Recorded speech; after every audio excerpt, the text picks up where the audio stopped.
வந்திடு வந்திடு மாரியம்மா வனத்தில் வாழ்ந்திடும் காளியம்மா வந்திடு வந்திடு மாரியம்மா வனத்தில் வாழ்ந்திடும் காளியம்மா அம்மா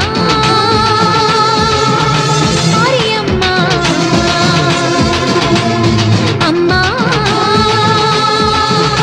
காளியம்மா அசுர கூட்டம் உன்னை எதிர்ப்பதா ஆத்தானியும் வேடிக்கை பார்ப்பதா